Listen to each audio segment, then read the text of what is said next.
right now. Pittsburgh's best sports show is about to begin. Call us or tweet us. We got things to talk about on the Ireland Contracting Nightly Sports Call. Thank you very much, Kim. Welcome, everybody, to the Ireland Contracting Nightly Sports Call. I'm Josh Taylor, in tonight for Rich Walsh. Let's just jump right into it. Story of the day. It came down this afternoon, pretty much caught everybody by surprise. And if you were paying attention to social media at the time, it dropped on Twitter sometime this afternoon. The Steelers have released James Harrison to make space on the roster to get Marcus Gilbert off the suspended list. But I think the thing that's stuck out to everybody, of all the guys to get rid of on the roster, James Harrison was probably not the one a lot of people would have picked as the first guy out.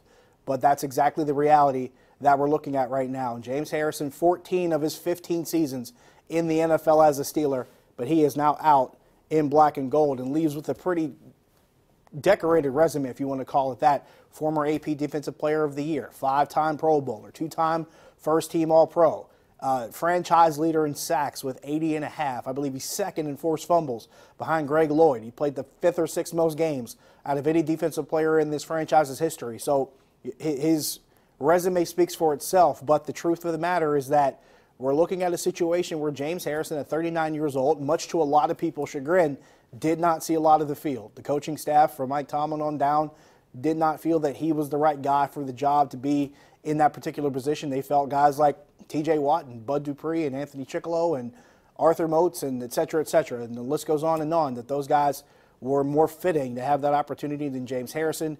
And I think a lot of us will agree that having a linebacker at 39, surviving this long in his career, is an accomplishment in and of itself. And when you had the kind of career that James Harrison had, and when you're when you see an athlete in the kind of shape that James Harrison is in at age 39, it's definitely something that sticks out. But that is the reality of it. So now this team moves on, at least for the next week or so, because there are some people that are keeping hope alive that maybe that situation changes in the coming days. But for the time being, they're going into Houston without James Harrison on this roster, and they're going in with the linebacking core of T.J. Watt and Bud Dupree and Anthony Chickillo and Arthur Moats, and that's pretty much what they're going to run with. So that's what they're doing on the outside right now, and that's outside of the fact that Ryan Shazier is done for the season. So now a little bit of a different look as far as what we're used to seeing on this defense, and one of the mainstay players, one of the main guys on this team for a number of years, is no longer a Steeler, and that's definitely something that has been talked about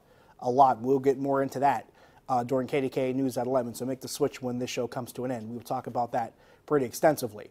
Penguins just wrapped up a very disappointing loss against Anaheim, and if there was a time for the holiday break to come, this was probably it for this Penguins team. And when you look at the situation from Thursday night's game against Columbus to this one, and the stark difference between the emotional level and the battle level, as Mike Sullivan likes to call it. Just the ability of this team to get themselves more motivated for that game against Columbus and then come out tonight and look totally flat and listless, giveaways leading to goals. Matt Murray starting in net really did not have a defense in front of him that was doing him any favors. He gets pulled in the second period. Tristan Jarry comes in. He gives up a power play goal to Cam Fowler. Just a really listless effort. That's the word I keep coming back to, I guess. But that's probably a good way to describe it. But just totally lacking in almost every phase, in almost every area that's necessary, including in the team's effort. But when you're talking about this position now, they're in a position where they're 18, 16, and 3. They're only 2 games, really, if you want to get rid of overtime losses. They're only 2 games above 500 in regulation. That looks really bad, not to mention 6 regulation losses at home. So we're looking at a situation now where you never want to look at things too early as far as the playoffs before the time comes, but it's the end of December. So that gives you January, February, and maybe a little bit of March, right after the trade deadline ends, for you to start figuring things out. And the question now remains is, can this team do anything different? Is it time for a shakeup? Is it time to do something different? Taking your phone calls, 412-575-2600 on the Bordas & Bordas hotline. Also taking your tweets at Josh Taylor HD. We'll be back. We'll answer some questions. We'll talk some Steelers. We'll talk some Penguins and anything else you might think of. Stick around. The Ireland Contracting Nightly Sports Call is brought to you by Ireland Contracting, putting new roofs on Pittsburgh homes for over 25 years. Call Ireland Contracting at 1-800-NEW-ROOF.